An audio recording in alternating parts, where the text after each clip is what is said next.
Hey, this is Anney. And Samantha. And welcome to Stuff Mom Never Told You, production of iHeartRadio.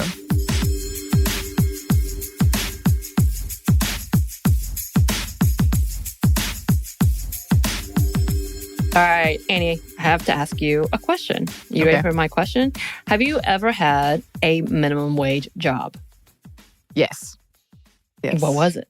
I think I talked about this before. I kind of worked in lawn care for a while. That wasn't super on the up and up, but I made minimum wage there. And then when I was at Georgia Tech, I worked in the fancy boxes and I stored the food and so much alcohol. Whoa.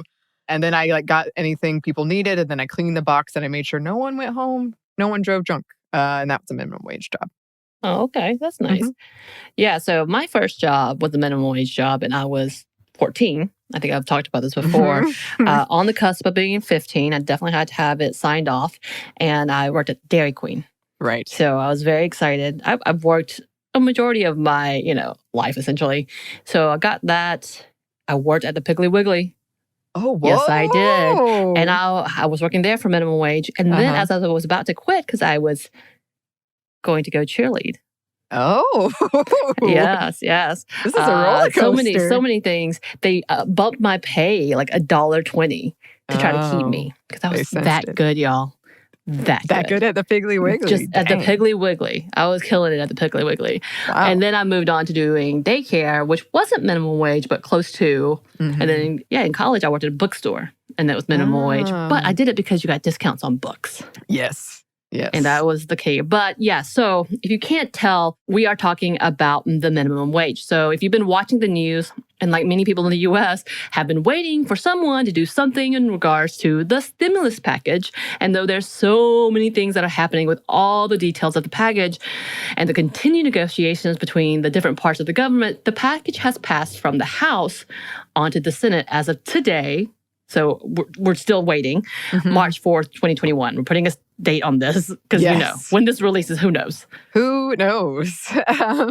And within this whole large conversation, one thing has been a contentious issue, and that is the raising of the minimum wage, or the Raise the Wage Act, which has been introduced before. And as of today, it has been taken out of the package as it has been sent to the Senate for even more negotiations. But we will definitely be seeing more debate over it as officials from Congress like Bernie Sanders and AOC are continuing to fight for it. So you may be asking, why are we talking about this specifically? Well, we've recently covered how the loss of jobs and overall impact of employment has affected mainly women. And no surprise, raising minimum wage would also impact women more as well. Ding, ding, ding. But before we talk about the specifics, we wanted to break down some facts and figures. And y'all, when I say facts and figures, I mean as much information as we could get, but they're all very contradictory and they're all a little different. It's according to who's saying it or who's showing it or who's doing the study. Just to put that there, that little caveat there as well. But in regards to the minimum wage standards in the U.S. Yes, and I will say I went to college for, among other things, international affairs. And I had to take macro, micro economics classes.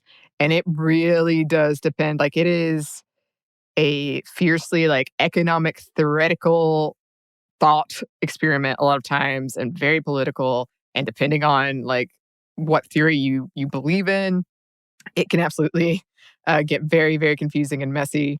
But okay. So the current federal minimum wage in the U.S. is $7.25, which was raised from $6.55 in 2009. And if you would like a quick calculation of when that was, it was 12 years ago. It feels like much longer, but 12 years. Right. However, at least 29 states have already increased their minimum wage, including Washington, D.C., which raised their minimum wage this year to $15. And for some more examples, Washington State, which has just increased their minimum wage from $12 to $13.50, and states like New York, which are working to increase every year until it hits $15.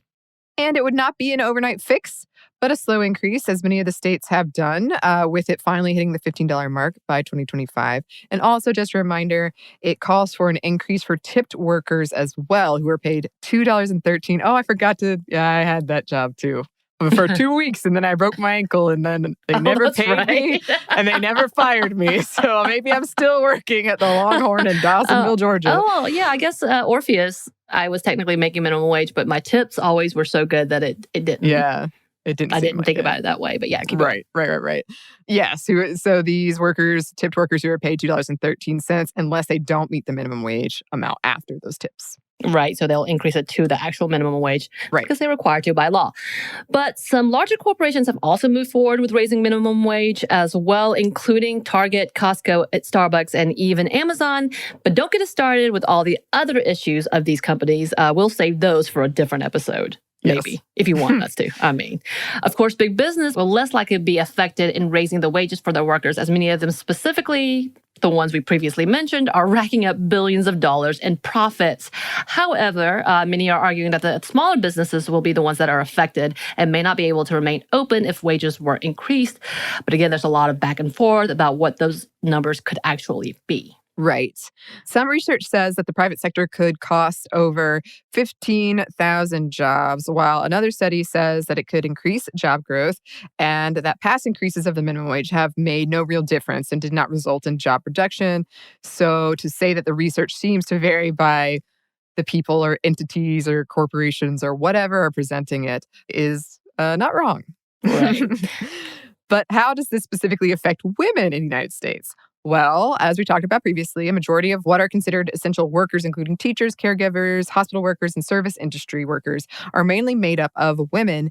And if the minimum wage was increased, it would affect up to 19 million women, which makes up to 60% of the workers affected. And not surprisingly, Black and Latino women make up a majority of those workers. And then when we look at the tipped workers, women make up at least 2/3 of those workers. And again, not surprisingly, Latina women within the tipped workers group make 30% less than white non-Hispanic men and 23% less than white non-Hispanic women. And increasing a minimum wage for them would make a massive difference for these marginalized communities, literally over 30% raise for that community. And that's a significant amount of money. Yes. And not only would it allow for essential workers to have a little more financial freedom, and by the way, we mean just a little, because we also know that the cost of living is different for many due to location, family size, or even just overall situation. And the $15 is not a living wage for some.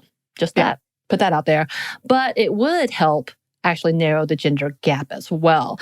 The mere ability to bring up the lower paying job as well as tipping jobs would allow for a closure of that gender gap, which has been a giant wage gap, as we know, whether due to the type of job offered or the type of starting pay. Yes. And we've done past episodes on that if you want to check those out. Right. Overall, though, we are still seeing, yes, this kind of back and forth with what would help or what may hurt the economy.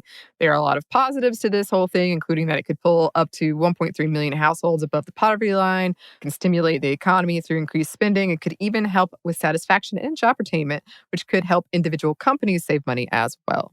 Right. And also, we forgot to mention that this would actually help people with disabilities who are in that work field and essential work fields as well, because it would actually be able to close some of the wage gap for them as well. And we haven't talked about that as specifically, but it is pretty significant. And they are definitely a part of that marginalized communities that are heavily affected and would be affected if there was an increase in a positive way. But of course, with this being pulled out of the current stimulus packet, there is more work and debate to be had, and it's going to be. Many organizations are still pushing for the Senate to add an amendment or for the VP to use our powers to push the amendment. However, as we know, things are not cut and dry and more complicated than it would seem on the surface. I know there's a lot of debate about what can be done and what can't be done. We know that even though Democrats hold the majority, some of the Democrats are opposed to raising the minimum wage as well. So that does not help in getting those numbers. And this has been a big conversation. And I know, Anney, you and I are talking about the fact that there's different organizations talking about protesting. Yeah.